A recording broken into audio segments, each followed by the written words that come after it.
Last night, a tweet went viral on the internet from a man named Travis Matthew, who describes himself as husband, father, 19 Delta combat vet, mechanical engineer, outdoorsman, hunter, liberal, Swiftie. Uses the hashtag DimVoice1. This is his tweet. When my MAGA family members begin to struggle financially, I will not help them. When my MAGA family members struggle to make their mortgages, I will not help them. When my MAGA family members struggle to put food on their tables, I will not help them. I have the means, but I will not help. My MAGA family members made a choice. They voted against my wife, my daughters, and my son. I will never forget or forgive them. They actually voted against themselves, but they're too effing stupid to realize it. Life is about choices. They made theirs. I made mine. Over the weekend, the New York Times had a piece. The title was, When Your Son Goes MAGA. Some liberal parents face a new unexpected challenge, how to talk to their children who voted for Donald Trump. It is easy for Alex Baer to gush about her son Eli, whom she describes as a generous and thoughtful college junior who had a serious skateboarder phase. It's much harder for her to talk about his politics. Miss Baer, 59, is a Democrat in Portland, Oregon, who voted enthusiastically for Vice President Kamala Harris in the November election. She and her ex-husband were appalled that Eli, 20, cast his first vote for president for Donald Trump.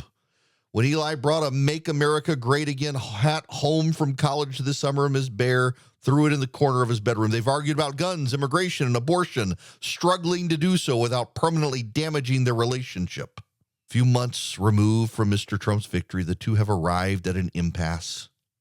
Ms. Baer worries her son is being swayed by conservative opinions fed to him on YouTube and Instagram.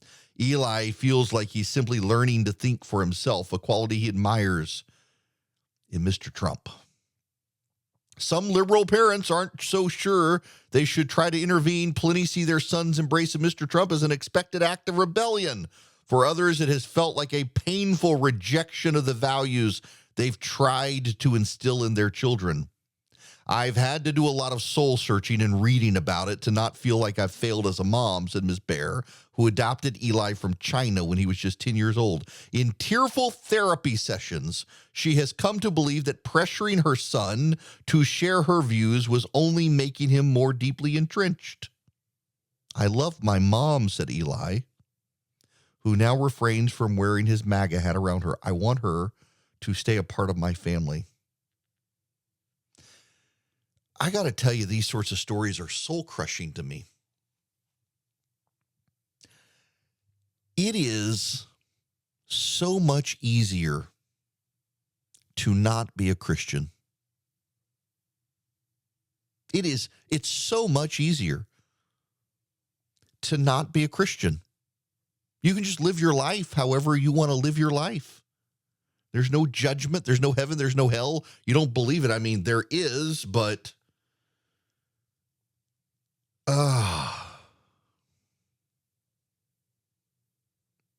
people, your family is very important.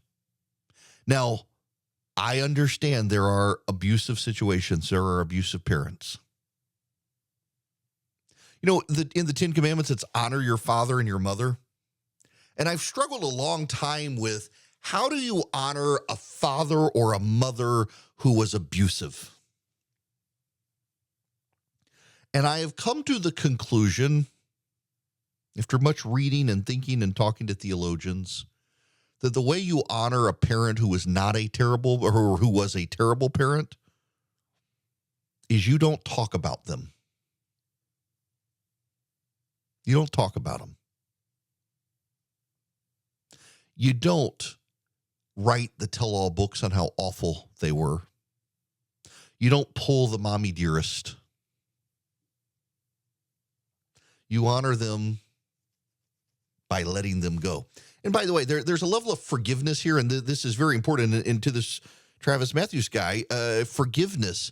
When you forgive someone, whether they've apologized or not, you cease allowing them to control you. This is where I part ways with with some people who think that I've got to have a formal apology in a way I dictate, or they got to mean the apology they give me before I forgive them. I do not think you have to wait for someone to apologize to forgive them. By just forgiving them, you let them stop controlling you. And it's oftentimes far harder to forgive yourself than it is to forgive anyone else. I still beat myself up about things I did years ago, but rarely do I hold a grudge. There are very few people I can think of where I don't hold a grudge. I mean, you talk to my team, talk to the people around me, they get furious with me sometimes for me not getting mad at other people. I try to see the world through other people's views, and it makes my team mad that oftentimes I don't get mad when they think I should. It's so much easier to not be a Christian where you don't have to love your neighbor. I have to love my neighbor. Even if my neighbor hates my guts, I got to find a way to love my neighbor. Got to honor my father and mother. Thankfully, I have a great father and a great mother. I don't have to worry about honoring them. Oh, by the way, happy birthday, Mom, before I forget. Happy birthday. Her birthday is actually tomorrow, and I won't be on radio. So happy birthday to my mother. But gosh, this hand-wringing from parents because your kids don't share your politics. You know why this becomes difficult for people? It's when politics becomes their religion. I oftentimes, the angriest emails I get from people is not when I criticize Donald Trump, although those are very angry. People who are Trump supporters, and I don't necessarily agree with Donald Trump on stuff, and I criticize him. They send me angry emails. They call program directors. They demand to take me off. I've lost a couple of radio stations because they thought that I wasn't deferential enough to Donald Trump, and the program directors were very MAGA. And honestly, it doesn't make me mad. It's their choice. It's their station. They don't think I'm a fit for it. The angriest emails I get, though, from people are the people who can't understand why I'm friends with someone they despise. They feel like I have betrayed them, that I am suspect because I'm friends with someone they think is terrible. And all they know that person from is television. They know that person from their views on TV. They don't know that person. I know the person. I'm friends with the person. I'm friends with plenty of Democrats. I'm friends with plenty of people I disagree with. I'm friends with plenty of people who I publicly criticize on the differences on policy positions, but we get along great in person. Those are the angriest emails, the ones that doubt my convictions as a person. But I'm sorry, it's hard to be a Christian. I got to love my neighbor. I got to love my neighbor. I worry about a mother who is willing to sit down with the New York Times and lament that her son might be being indoctrinated because of something he's seen on the internet, and the mother is too clueless to think maybe she herself has been indoctrinated in a different way. Maybe it was the mom who was indoctrinated. Maybe it was. I will tell you one thing, though. She said something that resonated with me. She tried too hard to get her son to embrace her worldview, and she thinks it's an act of rebellion. My wife and I never tried hard with our kids. We never talked politics in the house. We lived our life. We modeled the life we wanted our kids to live by. We took our children to church. We went to church, and we're terrible about going to church, particularly after COVID, getting back into that regular habit. We've been terrible about it. We do go to Sunday school more often than church. But between my wife's health and chemo reactions and stuff, we oftentimes can't make it through a whole day at church and Sunday school together. But we've tried to model our values. We love our family. We try to be good neighbors to our neighbors. I think I have a key to almost every one of my neighbors' houses. They know when they're out of town, I'll go water the plants or feed a cat. We try to model being good neighbors. And our children have reflected that. We placed our kids in a school where they're surrounded with people who reflect our values. So when they think that we've gone off the reservation, so to speak, they see a bunch of other people who have the same values as us and think, well, they're not weird. I love them. I love my parents. But if my kid decided tomorrow to not share my values, I'm not going to stop loving my kid. I don't want to talk politics with my child anyway. But for people who politics has become their religion, it's all they can talk about. A Christian does not spend all day long talking about Jesus. But the moment you reject Jesus and embrace MAGA or progressivism, that's all you can talk about. It is wild how when you reject the God of all creation for another God, it fills you up so much you can't shut up about it. Now, new converts to Christianity, they can't shut up about Jesus. I got to tell you, the new converts sometimes, God bless them, I love them, but it is Jesus all the time. And then they embrace Christian contemporary music. Oh, some of it's good, but really? But how easy it is to not be a Christian so you can just hate your family. And you can go on the internet and say, I disown my family because they voted for someone I dislike. How easy it is. What a comfortable existence you must have to be able to go online and say, screw my family. They voted MAGA. They voted against their own interests. You clearly don't even know what their interests are. You don't understand them. You don't want to understand them. What an arrogant, entitled personality. I want to tell you something. I get hate mail every day from people on the right and the left. I am as conservative now as I was 10, 15 years ago. I'm just not as bombastic. And I'm not because I nearly died a number of years ago.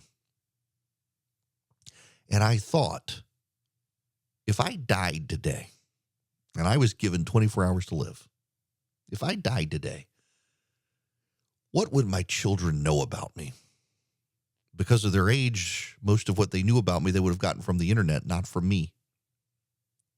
And I thought, I don't want to be that bombastic person. I get called a centrist or a moderate now, and it's not that I am, it's that I do my best to explain what the other side believes without hating them for believing it, just explaining it to you. We've lost the ability as conservatives, I think, sometimes to be empathetic to the other side, even as we disagree with them. But the idea that you disown your family, by the way, I know conservatives who have done it as well. How easy it is not to be a Christian. And oftentimes these people say, well, I am. I go to church all the time. Well, you're not listening to what he said. Honor your father and mother. But beyond that, love your neighbor. Your children are your neighbor. Your next door neighbor is your neighbor. And oftentimes you're not going to see eye to eye with that person on politics. Life is too short to define people based on their political terms. How easy it is to not be a Christian, to be able to say, I cut this person out of my life because they voted for someone I disagreed with, as opposed to the Christian who must keep them in their life and love them even as you disagree. Boy, it sure is easy to be a progressive. It sure is easy. But you know what? Those easy times as a progressive, when life comes at you hard, you don't know what to do. And for them, life is coming at them real hard right now because Donald Trump is in the White House moving fast and furious, and they don't know how to cope with it.